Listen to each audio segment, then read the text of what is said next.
నీవు సేవకై నా శేష జీవితం అందరయనాతలకు నీ మధుర ప్రేమ అర్పింతు నీవు సేవకై నా శేష జీవితం మోయలేని భారం నా కొరకు మోసితివే ఏమిచ్చి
ఎవరైనా ఒకరు ప్రార్థన చేసినట్టుగా వాక్యం బట్టి మనం సిద్ధపడుతున్న ప్రార్థన చేద్దాం.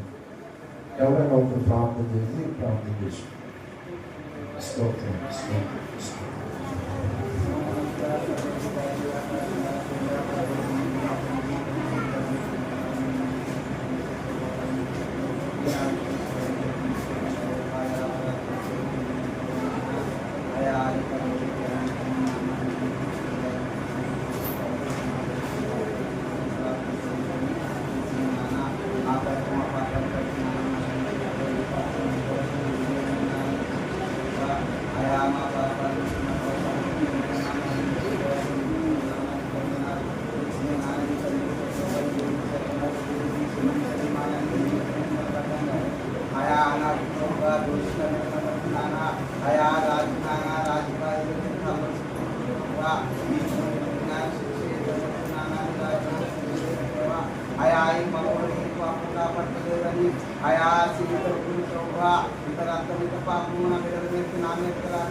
పాపానికి ఇవ్వవలసిన జీతాన్ని ఆ రోజున చెల్లించేశాడు. ఈ రోజు శుక్రవారం. దేవునికి స్తోత్రం. హల్లెలూయా హల్లెలూయా. ఈ ఫ్యాషన్ ఆఫ్ క్రైస్ట్ అని ఒక పిక్చర్ తీశారు. అది హిందీ వాళ్ళు తీశారు. వాళ్ళు చాలా ప్రభు నమ్ముకున్న వాళ్ళు, హిందీ వాళ్ళు కాదు, ఇంగ్లాండ్ దేశానికి సంబంధించిన వాళ్ళు.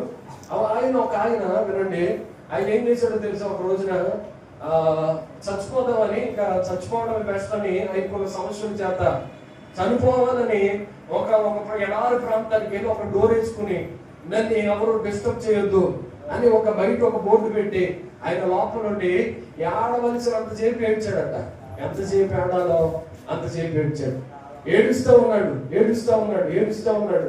ఏడ్చిన తర్వాత కొన్ని మాత్రలు తెచ్చుకున్నాడు, ఇవి మింగేసి చచ్చిపోదాం. లేకపోతే కొన్ని కత్తులు తెచ్చుకున్నాడు, వాటితో కూడా సావకపోతే ఈ కత్తుల చేత పొడుచుకొని చచ్చిపోదామని. ఇక ఇలాంటి జరుగుతూ ఉంది. ఇవన్నీ చూస్తా ఉన్నాడు.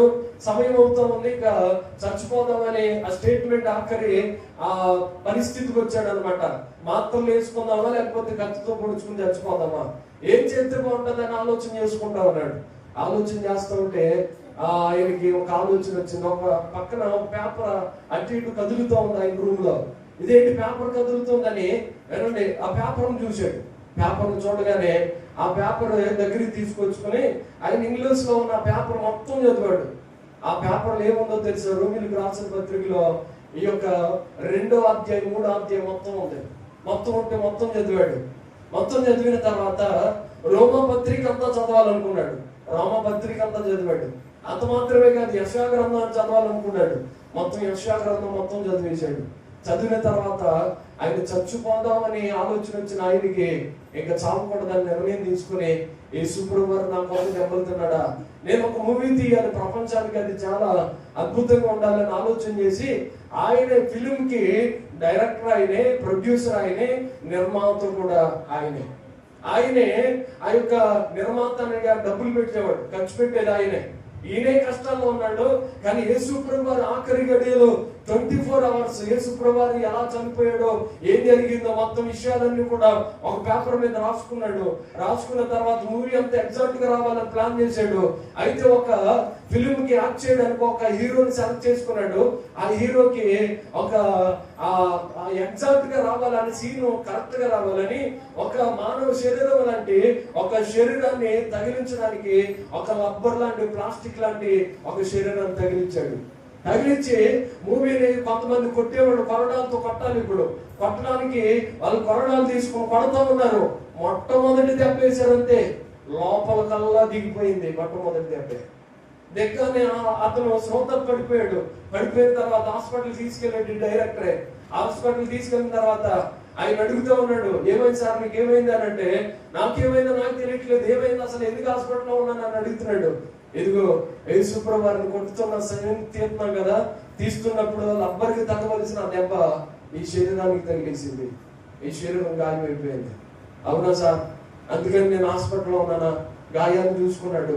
వెంటనే ఆలోచన వచ్చింది, యేసు ప్రభువుని కేవలం చిత్రీకరించడానికి, మూవీ తీయడానికి ఎంత బాధపడితే ఒక్క దెబ్బ తగిలితే యేసు ప్రభువు 39 కొరడా దెబ్బలు ఎలా కొట్టించుకున్నాడు అని ఆలోచనలో పడ్డాడు.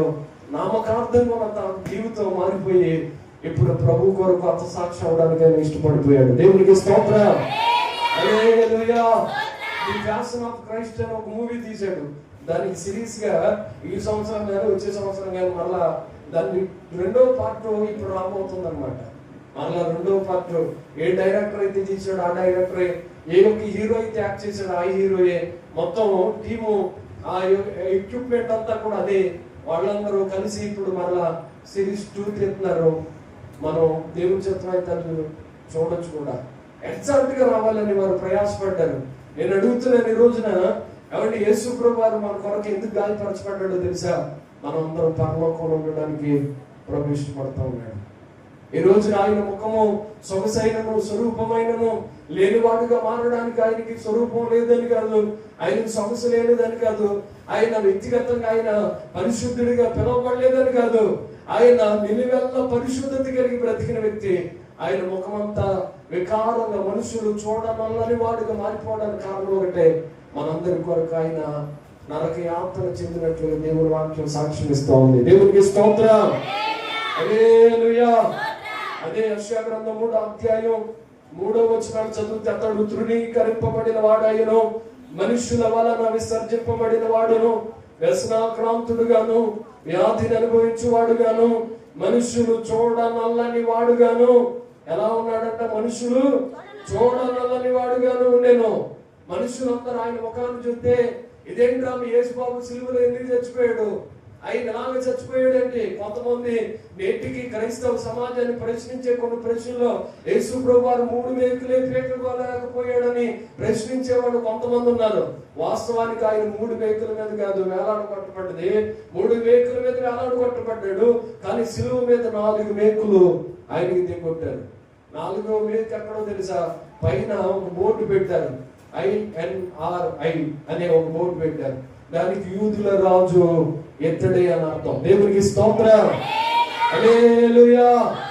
యేసు ప్రభువారు ఎందుకని అలాగే చనిపోయాడు? యేసు ప్రభువారు దేవుడైతే ఎందుకు అలాగే చనిపోవాలని చాలా మంది మాట్లాడితే, వారందరికీ సమాజానికి ఇస్తున్న ఏకైక ఒక ఉన్నతమైన ఆన్సర్ ఏంటో తెలుసా?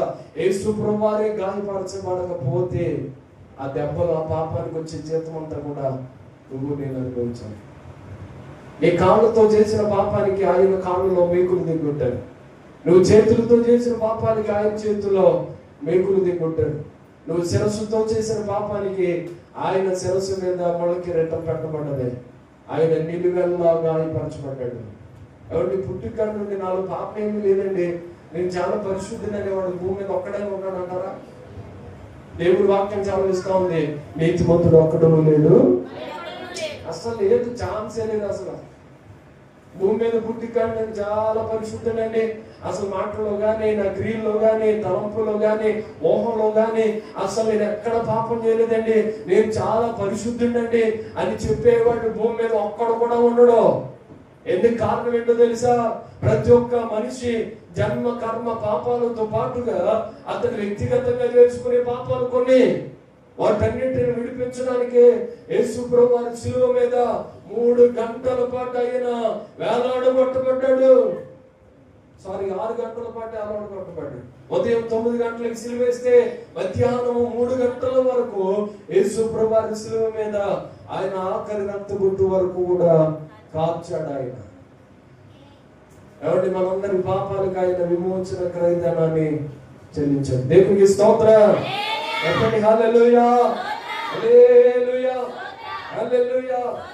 3 గంటలు నరకయాతన పడితే 6 గంటల్లో 3 మేకుల మీద సిలువలో ఆయన నిలబడడం అనేది ప్రపంచంలో ఎప్పటికీ కూడా సాధ్యం. కానీ 3 మేకుల మీద 6 గంటల పాటు భూమి మీద ఎప్పుడైనా అలాగే వేలాడగొట్టబడతాడా? నీ ఫ్రెండ్స్ వేలాడగొట్టబడతారా? నువ్వు చేసిన పాపానికి. నీ బంధువులు అలాగా నువ్వు చేసిన అతిక్రమానికి వాళ్ళు శిక్ష అనుభవిస్తారా? భూమి మీద ఎవరైనా చూడండి, ఏ మనుషుడైనా అలా శిక్ష అనుభవిస్తాడంటే ఎవరు కూడా శిక్ష అనుభవించడానికి సిద్ధపడ్డారు. కానీ యేసు ప్రభువారిని చాలా చాలా చులకనగా 3 మేకుల్ని, లేకపోతే వాటినే చూస్తున్నాం, దాని వెనకాల ఉన్న పరమార్థం ఏంటో తెలుసా? ఆయన 3 మేకుల్ని తెంచుకోవడం పెద్ద విషయం కాదు. 3 మేకుల మీద 6 గంటల పాటు నిలబడడం అనేది చాలా గొప్ప విషయం. చెప్పండి, మీరు స్తోత్రం చెప్పండి, హల్లెలూయా, హల్లెలూయా. తెంచుకోవడం అనేది చిన్న విషయం, కానీ దానిలో నిలబడడం అనేది చాలా గొప్ప విషయం. ప్రపంచం ఈ రోజే ఆ విషయం జరిగింది. ఇంచుమించుగా 3 గంటలేమో శిక్షించబడ్డాడు, 6 గంటలేమో సిలువ మీద. మొత్తం ఎన్ని గంటల తీర్పు అయింది? 6 గంటలకైతే, సిలువ వేసిన 9 గంటలకైతే మధ్యాహ్నం 3 గంటల వరకు ఆయన చనిపోకుండా సిలువలో వేలాడగొట్టబడ్డాడు. 9 గంటల పాటు యేసు ప్రభువారు నరక యాతన. ఈరోజు 3 గంటల మందిరంలో కూర్చోవడానికి ఎన్ని తిప్పలు పడుతున్నాం మనం? 3 గంటలు. ఒక్కొక్కసారి అనిపిస్తుంది యేసు ప్రభువారు కొట్టిన కొరడైతే ఒక్కొక్కరు కొడితే బాగుంది అనిపిస్తుంది. ఇలాగంటానని ఫీల్ అవ్వాలండి. ఎందుకో తెలుసా? మన పాపమేమో ఆయన భరిస్తే సుఖంగా ఫ్యాన్ కింద కూర్చొని వాక్యం ఏమవుతారంటే చాలా మందికి ఇటు వెళ్తారంటే వెళ్తారు. అసలు ఎంత బిజీస్గా ఫీల్ అనుకున్నారు? ఆ కొరడాన్ని మనం కొట్టుంటే బాగుండేమో. 9 దెబ్బలు కాదు, 1 దెబ్బకి ప్రాణం మనకైతే 39 కొరడా దెబ్బల దాకా ఏమో 1 దెబ్బగా ఉందన్నమాట. కానీ ఆయన ఎవ్వరి మీద శిక్ష పడడానికి ప్రభు ఇష్టపడలేదండి. పాపానికి జీతం చెల్లించాలా? చెల్లించకపోతే అది ఖచ్చితంగా రుణం అడుగుతుందా అంటే పాపానికి వెల చెల్లించాలి. వినండి జాగ్రత్తగా. పాపం అనేది ఊరికినే పోదు. పాపానికి వెల చెల్లించడానికి మనం చూస్తాం, ఆ హేబేలు మొదలుకొని కయ్యూను మొదలుకొని ప్రతి ఒక్కరు జన్మ కర్మ పాపంలో పడిపోయినట్లుగా దేవుని వాక్యంలో చూస్తాం.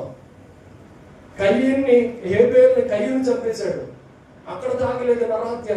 దాని తర్వాత ఏమండి అన్నను చంపేద్దామని, యాకోబుని చంపేద్దామని ఆ యొక్క సొంత సహోదరుడైన ఆయన ఏసావు తిరిగిలాడడం మనం చూస్తాం. అతను బ్రతుకు మారింది. తర్వాత తన యొక్క యాకోబు ఒక కుమార్తెని సమాజంలో నడి రోడ్డు మీద కొంతమంది దాడి చేసి చంపేశారు. నరహత్య అక్కడతో కూడా ఆగలేదు. మరలా ముందుకు వస్తే ఇంకొన్ని సందర్భాలు మనం చూడగలిగితే ఈ యొక్క దావీదు చరిత్రను కూడా చూడగలుగుతాం. దావీదు చరిత్రలో పాపం వల్ల వచ్చే జీతం అతడు తన కుమారుణ్ణి పట్టణ పెట్టుకున్నట్లు దేవుని వాక్యంలో రాయబడ్డాడు. పాపం ఎవరిని వదిలిపెట్టల బైబిల్లో. ఆఖరికి దావీదు కూడా పాపానికి జీతం అవసరం, పాపానికి జీతం చెల్లించాలి, లేకపోతే పాపం మనల్ని పట్టుకుంటుందని వాక్యంలో రాయబడ్డది. ఎవరి పాపం అంటే వారిని పట్టుకుంటుందంట ఖచ్చితంగా. పాపం చేసి మనకేం కాదులే అనుకుంటున్నామేమో, కానీ నీ పాపం నా పాపం ఒక రోజున యేసు ప్రభువు వారు ఆయన మనలందరినీ న్యాయపీఠం ఎదుట నిలబెట్టే రోజు ఖచ్చితంగా ఉంటది అనేది సత్యం. దేవునికి స్తోత్రం. హల్లెలూయా, హల్లెలూయా. మన పాపానికి వెల చెల్లించాలి. దావీదు బెత్షెబాతో పాపం చేసిన తర్వాత తన సొంత కుమారుని, పుట్టిన బిడ్డని చచ్చిపోవలసిన పరిస్థితి వచ్చింది. చనిపోయాడు, ఉపవాసం ఉన్నాడు, కానీ చావు నుండి తప్పించబడలేదు, చచ్చిపోయాడు. తర్వాత ఇలాగా మనం ఎవరిని చూసినా కానీ వాళ్ళు జన్మ కర్మ పాపాలు వెంటాడుతూనే వచ్చాయి.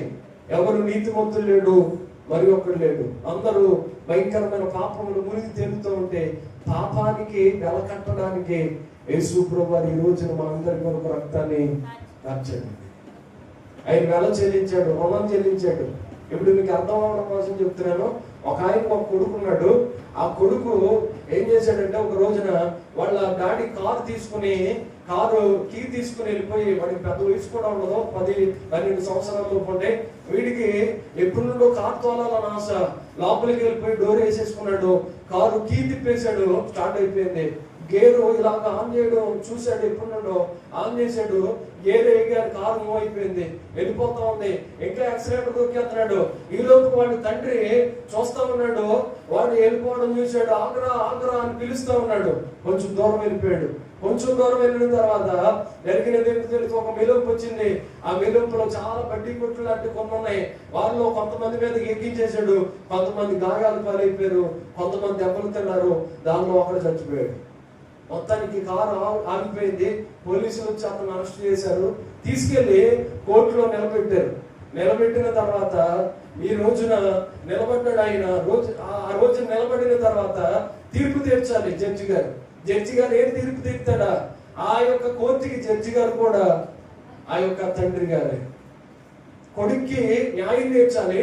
సమాజంలో కనబడుతున్న వారందరికీ న్యాయం తీర్చాడు రా, న్యాయం వైపు ఉన్నాడు అని వాళ్ళందరికీ ఒక స్టేట్మెంట్ ఇవ్వాలి. ఎలా జరుగుతుంది? అందరూ కూడా ఆశ్చర్యపడి చూస్తున్నారు. వాళ్ళ నాన్నగారే వాడి కొడుక్కి తీర్పు తీరుస్తున్నాడు. రండి చూద్దామని కొన్ని 100 మంది పోగైపోయారు. వాళ్ళు కోర్టులో నిలబడుతూ ఆయన ముద్దాయిగా కోర్టులో నిలబెట్టారు. ఆ బాబుని నిలబెట్టే ముందుగా ఆయనకి ఆ యొక్క తీర్పు తీర్చే ముందుగా ఆయన తండ్రి గారు ఒకసారి నా కొడుకుని కలవచ్చు సార్, దానికేముందనంటే వెంటనే ఆడు కొడుకుతో చెప్తాడు, నాన్న నువ్వు చేసింది పాపం రా, నువ్వు చేసింది చాలా అవిధేయతరా, కనుక నీ మీద ఖచ్చితంగా మరణ శిక్ష పడుతుంది. అయ్యో డాడీ, నేను చేసింది చాలా తప్పు డాడీ, దయచేసి నన్ను క్షమించు డాడీ, నన్ను ఈ శిక్ష నుండి తప్పించు డాడీ అని కాళ్ళు ఎలా పట్టుకుంటున్నాడు. కానీ తండ్రి అంటున్నాడు, డాడీ ఇది నేను తప్పించడానికి కూడా నాకు కూడా మనసు ఉంది, కానీ తప్పించే అవకాశము లేదురా అని చెప్తే, అలా కాదు డాడీ నేను మరణానికి పాత్రుడే డాడీ, నన్ను అవసరం అయితే ఏ శిక్ష చేయాలనుకుంటే ఆ శిక్ష చేసే డాడీ, నేను ఇలా చేయకూడదు అనుకున్నాను కానీ తొందరపాట్లు ఇలా చేసేసాను డాడీ, సారీ డాడీ, దయచేసి నన్ను క్షమించు డాడీ అని అడుగుతూ ఉన్నాడు. వెంటనే వాడు తండ్రి అంటున్నాడు, అలా కాదు నాన్న, నిన్ను ఏం చేయాలో అర్థం కావట్లేదు నాకు, సరే నువ్వు రా భూమిలోకి రాని వెళ్ళాడు. నిలబడ్డాడు. ఆ రోజున ప్రజలందరూ చూస్తున్నారు. చూస్తుండగా వెంటనే నువ్వేంటి, ఎందుకు వచ్చాయి భూమిలోకి అని అడిగితే అలా జరిగింది సార్ అని చెప్పాడు. అక్కడ ముద్దాయిలందరూ మా కొడుకు చనిపోయాడు సార్ అని ఒక ఆయన స్టేట్మెంట్ ఇచ్చాడు. ఒక బిడ్డని పట్టణ పెట్టుకున్నావు కదా, నువ్వు మరణ శిక్షకు పాత్రండి, నీ ఇతన్ని తీసుకెళ్లి ఉరేసి చంపండి అని అతనికి ఆయన స్టేట్మెంట్ ఇచ్చిన తర్వాత సభ్య సమాజం అంతా చూస్తుండగానే ఆశ్చర్యపోయారు. ఏంటి, కన్న కొడుక్కి మరణ శిక్ష వేశాడా, కన్న కొడుక్కి మరణ శిక్ష వేశాడా అని అందరూ చూస్తుండగానే ఆశ్చర్యపోయి అందరూ మాట్లాడుకున్నారు. ఆశ్చర్యపోయి మాట్లాడుకున్న మనుషులే ఒక రకంగా చెప్పాలంటే మరణ శిక్ష వేయకపోతే ఏమనుకుందరో తెలుసా, ఎదుగు కొడుకు కాబట్టి మరణ శిక్ష నుండి తప్పించేసాడు వాళ్ళ తండ్రి అని చెప్పుకుందరు. ఆ విషయాన్ని గమనించిన జడ్జి మరణ శిక్ష వేసి అతన్ని బయటికి పంపించారు. పోలీసులు తీసుకెళ్లారు. మరణ శిక్షకి ఆ డ్రెస్ కోడ్ అంతా సిద్ధపరుస్తున్నారు. ఈలోపు వెంటనే ఆయన ఆ యొక్క గురువు గారుగా ఉన్న ఆయన, జడ్జిగా ఉన్న ఆయన ఆ డ్రెస్ కోడ్ నాకేయండి అని చెప్పాడు. అదేంటి సార్ అని అంటే, వాడు బట్టలు తీసి ఇదిగో నా బట్టలు తీసి వాడికి వేయండి, వాడు బట్టలు తీసి నాకేయండి సార్ అని అడిగాడు. వెంటనే అది ఎలా సాధ్యం సార్ అని అంటే, అది అలాగా ఖచ్చితంగా ఇది కరెక్టే, నేను చెప్తున్నాను చేయండి అని అంటే, ఆ బిడ్డ చేసిన తప్పుకి ఆ బిడ్డకి వేయాల్సిన ఆ యొక్క డ్రెస్ కోడ్ అంతా కూడా ముసిగేస్తారు. తర్వాత ఆ డ్రెస్ అంతా కూడా అలాగా ఆ మిగిలిన నల్ల డ్రెస్ వేస్తారు. వేసి ఆయన తీసుకెళ్ళి గోన్లో నిలబెట్టాలి. అలాగా సిద్ధపరిచి ఈయన తీసుకెళ్లి నిలబెట్టారు. ఈయన స్టేషన్ లో ఉన్నాడు, ఉండనుకున్నాడు ఇంకెప్పుడు వస్తారు, నన్ను తీసుకెళ్తారు, ఎప్పుడు అలాగే చేస్తారా, ఎప్పుడు నన్ను ఆ యొక్క బోన్లో నిలబెడతారు, ఎప్పుడు ఉరి తీసి చంపేస్తారా, టైం దగ్గర పడిపోయింది, ఇక తండ్రికి ఇక నేను ఆఖరి మాటగా చెప్పాలి అని అనుకున్నాడు. అలాంటి సందర్భంలో ఆ యొక్క పోలీసులు వచ్చి అడిగారు, నాన్న నువ్వేమన్నా తింటావు, ఆఖరి కొడుకు ఏమన్నా ఉందానంటే, నేను మా డాడీతో మాట్లాడొచ్చు ఒకసారి ఆఖరిగా, నాకేమి వద్దు సార్ అని అడిగాడు. మీ డాడీతో మాట్లాడతావా, తీసుకెళ్ళడానికి అవకాశం ఉందలే, కుదిరితే ఆఖరిలో తీసుకెళ్తామని చెప్పారు. సరేనండి, ఇక తీసుకెళ్ళబోతున్నారు. ఈ సమయానికి వాళ్ళ తండ్రి గారే బోన్లో నిలబడ్డాడని, బోన్లో ఇక ఆ యొక్క శిక్షంతో కూడా వేయించుకున్నాడని తెలిసి బోర్డు దాకా వెళ్ళాడు. డాడీని ఆపండి, ఆ శిక్ష నేనేయించుకోవాలి, డాడీని ఆపండి అని బిగ్గరగా కేకలేస్తున్నాడు. కానీ అప్పటికి వాళ్ళ డాడీ మృతి పడ్డాడు, చనిపోయాడు. చనిపోయిన తర్వాత ఆ బోర్డు దగ్గర నేర్చుకున్నాడట, మా డాడీని అన్యాయంగా చంపేశారు కదా, మా డాడీని చంపేశారు, ఈ శిక్ష అంతా నా మీద పడాలి, ఏం చేశారు తప్పు, ఏం చేశాను ఇదంతా కూడా, కానీ మా డాడీని ఎందుకు చంపేస్తున్నారు అని కేకలేస్తున్నాడు. కేకలు ఇస్తుండగానే వాళ్ళ డాడీ చనిపోయాడని వాళ్ళు ఆ ఉరి తాడు బీసిన తర్వాత మళ్ళీ పైకి లేపి చనిపోయారు. నిర్ధారించిన తర్వాత డెడ్ బాడీని అక్కడ పాడేసి ఎవరు పోలీసులు అక్కడికి వెళ్ళిపోయారు. వాళ్ళ డాడీని ఆ కింద ఆయన చూసి ముఖం మీద గుడ్డ తీసుకుని ఏడుస్తూ ఉన్నాడు, డాడీ నా కొరకు నువ్వు చనిపోయావా, నేను చేసిన పాపానికి నువ్వు వెలచించావా.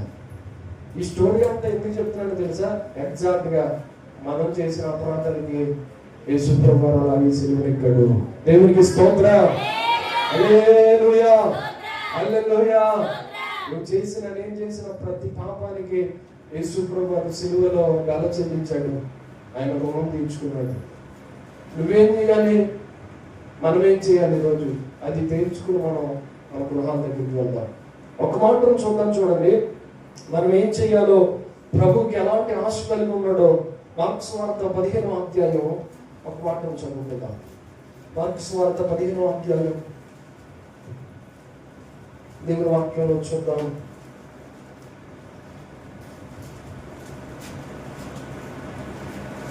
15వ అధ్యాయం 33వ వచనం చదువు. మధ్యాహ్నం మొదలుకొని 3 గంటల వరకు ఆ దేశం అంతట్లో చీకటి కమ్మెను. 3 గంటలకు యేసు ఎలోయి ఎలోయి లామా సబక్తాని బిగ్గరగా కేక వేశాను. ఆ మాటకు నా దేవా నా దేవా నన్ను ఎందుకు చేయి విడిచుకుని అర్థము. దగ్గర నిలిచిన వారిలో కొందరు ఆ మాటలు విని, అదిగో ఏలియాను పిలుచుతున్నాడని ఒకడు పరిగెత్తిపోయి స్వామి చెరకులో ముంచి రెల్లును తగిలించి ఆయనకు త్రాగనిచ్చి తానుడి ఏలియా విని దెబ్బవచ్చునేమో చూద్దుమనెను. అంతటి యేసు గొప్ప కేక వేసి ప్రాణము విడిచెను. దేవునికి స్తోత్రం, హల్లెలూయా. యేసు ప్రభువు ఆయన చనిపోతున్నప్పుడు మొత్తం చీకటిగా ఉంది. ఏలి ఏలి లామా సబక్తా అనే మాట అనగానే ఆయన ఏలియాను పిలుస్తున్నాడేమో అనుకున్న ఒక ఆయన పరుగు పరుగుని వెళ్ళి ఒక స్పాంజిని చెరకులో ముంచి ఆ స్పాంజిని ఆయన నోటికి తగిలించగానే అది చేదుతో నిండిన చెరక, ఆ చేదు నీళ్ళు ఆయన నోటికి ఇంకా తగలక మునిపే ఆయన బిగ్గరగా కేక వేసి ప్రాణం ఇచ్చాడట. మీ ఏమన్నా రక్షిస్తాడేమో చూడు అని అంటున్నాడు. 38వ వచనంలో జరిగిన సంఘటన ఏంటో రాశాడు చూడండి. అప్పుడు దేవాలయపు తెర పై నుండి క్రింద వరకు రెండుగా చెరిగాను. ఆయనకు ఎదురుగా నిలిచిన శతాధిపతి ఆయన ఇలాగ ప్రాణం విడిచుడు చూచి, నిజముగా ఈ మనుషుడు దేవుని కుమారుడే అని చెప్పాను. చెప్పలు కొడుతూ స్తోత్రం చెప్పండి.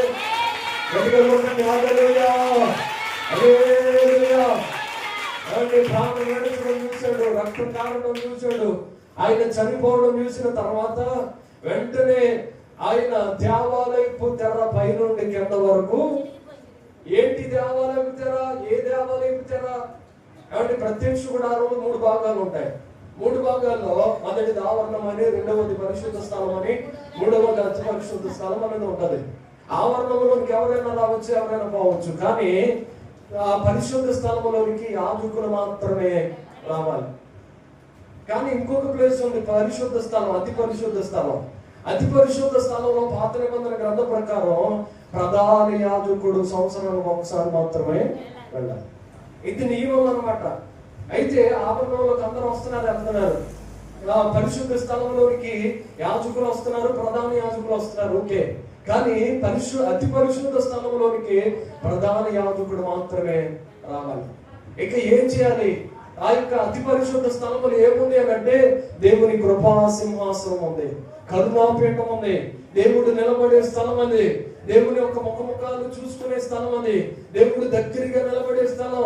ఆ నిలబడే స్థలానికి ఎవరు పడితే వాళ్ళు వెళ్ళకూడదు. ఆ రోజుల్లో దేవుడు మాట్లాడే స్థలానికి, అతి పరిశుద్ధ స్థలానికి కేవలం సంవత్సరానికి ఒకసారి మాత్రమే ప్రధాన యాజకుడు మాత్రమే వెళ్ళాలి. ఈ రోజున యేసు ప్రభువు శిలువలో వేలాడబట్టబడిన దానికి నిర్వచనముగా తెర, అడ్డముగా తెర ఆ పై నుండి కింద వరకు చినిగింది అనగా అర్థం ఏంటంటే కరుణాపీఠానికి ఎవరైనా రావచ్చు. దేవునికి స్తోత్రం, హల్లెలూయా. ఇప్పుడు ఎవరైనా వచ్చి ప్రార్థన చేయొచ్చు, ఎవరైనా వచ్చి తండ్రిని వేడుకోవచ్చు, ఎవరైనా వచ్చి దేవుని సింహాసనాన్ని కదిలించవచ్చు, ఎవరైనా వచ్చి ప్రార్థన చేసుకోవచ్చు. ప్రభు సన్నిధానంలో నాయనా అని ప్రార్థన చేస్తే ప్రభు ఖచ్చితంగా ప్రార్థనకి ప్రతిఫలం ఇస్తాడు. ఆ రోజున అలా ఉండేది కాదు. ఎవరైనా వాళ్ళ పాపానికి వెల చేస్తే ఆవరణంలోనే నిలబడిపోవాలి. ఆవరణంలో నిలబడిపోతే యాజకులు లోపలికి వాళ్ళు తీసుకురావాలి. రక్తాన్ని వాటన్నిటి మీద ప్రోక్షించాలి. ప్రధాన యాజకుడు కేవలం సంవత్సరానికి ఒకసారి వెళ్ళాలి, దేవుడితో మాట్లాడతాడు. కానీ ఇప్పుడు దేవుడు ఏం చేశాడో తెలుసా? సిలువలో వేలాడబట్టబడి ఆయన తెరని చింపేశాడట. ఇప్పుడు అందరూ వచ్చి దేవుడితో మాట్లాడుకోవచ్చు. ఇప్పుడు నేను అంటున్నాను, పాస్టర్ గారు ప్రార్థన చేయండి అని అనడం ఓకే, కానీ మీరు చేయండి ప్రార్థన అని అనడం కరెక్ట్ కాదు. మేము ఒక్కరు చేయడం కాదు, ఎవరైనా చేసుకునే అవకాశం ప్రభు ఇచ్చేసాడు. దేవునికి స్తోత్రం, హల్లెలూయా. మేము ప్రార్థన చేస్తున్నాం కరెక్టే, కానీ మీరు ఎవరికి వాళ్ళు ప్రార్థన చేయాలి. ఎవరైనా తండ్రిని వేడుకోవచ్చు, ఎవరైనా ప్రభు అన్న విషయంలో కారించే ప్రభు అని ప్రభు దగ్గరికి రావచ్చు. ఆ కింద మాటలో ఉంది, శతాధిపతి ఈయన నిజంగా నజరేయుడని యేసేనని దేవుడేనని ఒప్పుకున్నాడండి. శతాధిపతి ఒప్పుకున్నాడు. ఆ రోజున పిలాతు ఒప్పుకున్నాడు నీతిమంతుడని. హేరోదుకి అర్థమైంది ఈయన చాలా పరిశుద్ధుడని. అక్కడున్న సభ్య సమాజంలో ఉన్న వారికి, కొంతమంది శతాధిపతి లాంటి వారికి అర్థమవుతుంది ఈయన నిజంగా దేవుడే, మహానుభావుడే, ఈ లోకానికి వచ్చాడని. ఈ రోజున మనకు కూడా అర్థం కావాలి. ఇంకా ప్రపంచంలో ఆయన కోరిక, ఆయన ఇష్టం ఏంటంటే ఈ శతాధిపతి లాంటి వారు కొంతమంది ఉండిపోయారు. శతాధిపతి లాగా మార్పు లేని, మారు మనసు లేని వారు అందరూ కూడా యేసు నామాన్ని ప్రతి ఒక్కరూ కూడా ఒప్పుకోవాలి. దేవునికి స్తోత్రం, హల్లెలూయా. యేసయ్య నామాన్ని ఒప్పుకునే రోజు రాబోతుంది. ప్రతి మోకాలు యేసు నామములో ఒంగిపోయే రోజు రాబోతుంది. కొలస్సీలకు రాసిన పత్రికలు అంటాడు చూడండి, అక్కడి మాటలు ఎలా రాయబడింది. కొలస్సీలకు రాసిన పత్రికలో 1వ అధ్యాయము 20-21 వచనాన్ని మనం చదివితే, ఆయన శిలువ రక్తము చేత సంధి చేసి సమస్తమును, అవి భూలోకమందున్నవైనను పరలోకమందున్నవైనను వాటన్నిటిని ఆయన ద్వారా తమతో సమాధాన పరుచుకొనవలెనని తండ్రి అభిష్టమాయను. మరియు గత కాలం ముందు దేవునికి దూరస్తులను మీ దుష్క్రియల వలన మీ మనస్సులో విరోధ భావము గలవారునై ఉండిన మిమ్మును కూడా తన సన్నిధిని పరిశుద్ధులుగాను నిర్దోషులుగాను నిరపరాధులుగాను నిలవబెట్టుటకు ఆయన మాంసయుక్తమైన దేహమందు మరణము వలన ఇప్పుడు మిమ్మును సమాధానపరిచెను. దేవునికి స్తోత్రం. హల్లెలూయా. పౌలయ్య గారు ఒక ఉన్నతమైన స్టేట్మెంట్ ఇస్తున్నాడు సిలువలో. ప్రభువారు ఎందుకు చనిపోయారో తెలుసా? తండ్రితో మనకు ఒక సంధి చేసుకోవాలి. తండ్రి మనం ఏకమై ఉండాలి. తండ్రితో మనము ఒక నిబంధనకు రావాలి.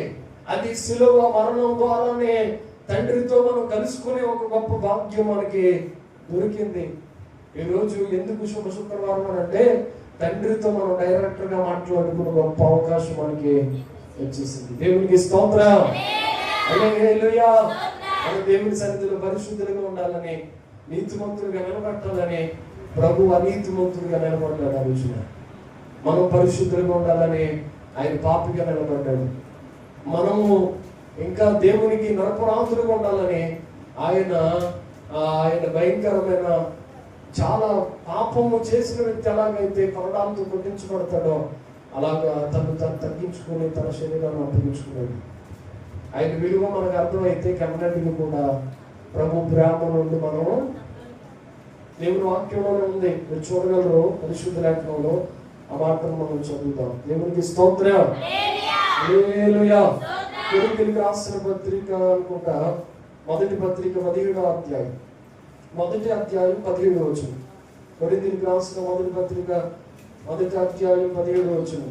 బాప్తిస్మం ఇచ్చుటకు క్రీస్తునను పంపలేదు గాని క్రీస్తు యొక్క శిలువ వ్యర్థము కాకుండానట్లు వాక్చాతుర్యము లేకుండా స్వార్థ ప్రకటించుటకే ఆయన నన్ను పంపిన. శిలువను గురించిన వార్త నశించుచున్న వారికి వెర్రితనము గాని రక్షింపబడుచున్న మనకు చెప్పండి రక్షించబడుతున్న మనకు దేవుని శక్తి. దేవునికి స్తోత్రం. హల్లెలూయా. నశించిపోతున్న వారికి ఎలా ఉండదో తెలిసిదంతా కూడా ఏంట్రా బాబు వెర్రితనంగాను చూసే వాళ్ళందరూ ఏంటో ఎంత పిచ్చోళ్ళ మారిపోయారు. యేసు ప్రభు నమ్ముకుని ఆయనేమో కొరడాలతో కొట్టించుకున్నాడు, ఆయనేమో సిలువకి ఎక్కాడు, ఆయనేమో సమాధి చేయించాడట, ఆయనేమో చనిపోయాడట, ఆయనేమో మరణానికి అప్పగించుకున్నాడట, ఆయనేమో కొరడాలతో కొట్టించబడ్డాడట, ఉమ్మించుకున్నాడట, గాయపరచబడ్డాడట, సిలువలో చనిపోయాడట. ఏంటిదంతా కూడా ఆయన చూసేవాళ్ళు వెర్రితనంగా అనుకుంటారు. కానీ మనకు మాత్రం ఒక శక్తి ఏంటో తెలుసా? అది దేవుని యొక్క సిలువను గురించిన వార్త. ప్రభువును గురించిన వార్త మనకి చాలా గొప్ప శక్తిని ఇస్తుంది. యేసు ప్రభువు సిలువలో కొట్టబడ్డాడు. 3 మేకుల మీద ఇంచుమించుగా 6 గంటల పాటు ఆయన వేలాడదీయబడ్డాడు. అవంతా వాస్తవే కాదనట్లేదు. కానీ యేసు ప్రభువుని అన్యాయంగా సిలువేయమని చంపేయమని కేకలు వేసిన వారి కేకలు 2 రోజులే నిలబడ్డాయి. 3వ రోజున ఆయన పునరుద్ధానపు శక్తితో తిరిగి లేచాడు. ఆయనలో గొప్ప శక్తి ఉంది. ఆయన పునరుద్ధానమే మాకు శక్తిని ఇస్తా ఉంది. దేవునికి స్తోత్రం. హల్లెలూయా. హల్లెలూయా. చనిపోతే భయపడాలి. తిరిగి లేచిన యేసయ్య మేము ఆరాధిస్తున్న సజీవుడైన దేవుడు ఆయన. ఎందుకు భయపడాలి? ప్రభుని తెలుసుకున్న తర్వాత ఎందుకు ప్రభావం మీరు ఎంత కేకలేస్తారు, ప్రార్థన చేస్తారు, ఏడుతూ ఉంటారు, ఎందుకు అన్ని చేస్తారంటే ఒకటే కారణం. అన్ని జనులందరికీ ఒక మాటలో చెప్పాలంటే యేసు ప్రభువారు మీరు అనుకున్నాడు కొరడాలు దెబ్బలు తిన్నాడు, ఉమ్మించుకున్నాడు, గాయపరచబడ్డాడు, అనేక భయంకరమైన రక్తం కారినట్టుగా ఆ శిక్షను అనుభవించాడు. యేసు ప్రభువారు 3 మేకుల మీద 9 గంటల పాటు ఉన్నాడు. అదంతా కరెక్టే. కానీ అదంతా నా కొరకు ఆయన వెలగా చెల్లించాడు. నా పాపము నిమిత్తమే ఆయన జీవితాన్ని ఇచ్చాడు. ఆ రోజున ఈ రోజున ఆయన సిలువలో లేడు. ఆయన సజీవుడై తిరిగి లేచిన దేవుడిగా ఉన్నాడు. త్వరలో రాబోతున్నాడు. మేమందరూ రక్షించబడితే పరమరాజ్యం ఉంటామనే నిరీక్షణతో మేము సన్నిధానంలో ఉన్నాం. దేవుని యొక్క సన్నిధానంలో మనందరం కూడా అవునండి. శాలిమయ్య గారు ఒక మంచి పాట రాశాడు. ఆ పాటలో ఇలా అంటాడు కదా, శిరుము మీద ముళ్ళ సాక్షిగా సాక్షిన కన్నీరు సాక్షిగా, శిరుము మీద ముళ్ళ సాక్షిగా కన్నీరు సాక్షి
పాపములో ఉన్న యేసుని పిలుస్తున్నాడు.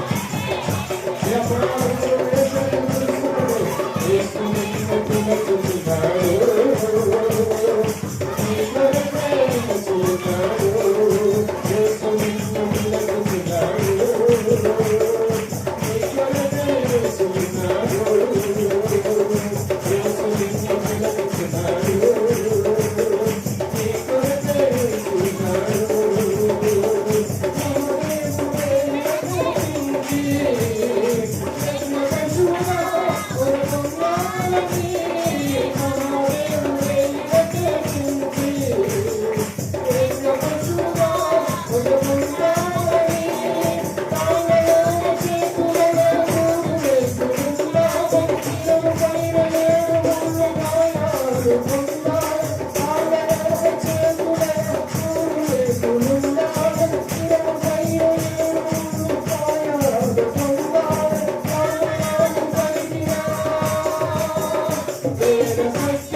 దేవునికి దగ్గరకు చేతులెత్తి స్తోత్రం చెప్దాం. హల్లెలూయా, హల్లెలూయా. పరిశుద్ధాత్మ శక్తిని మనం అనుభవిస్తున్నాం. నిశ్చయంగా పరిశుద్ధాత్మ దేవుడు మన మధ్యలో ఉన్నాడు. యేసు ప్రభువు ప్రాణం పెట్టడానికి తిరిగి లాగడానికి కారణం మీ కొరకే నాకు ఆ విషయానికి అర్థమవుతుందా? యేసయ్య పిలుస్తున్నాడు.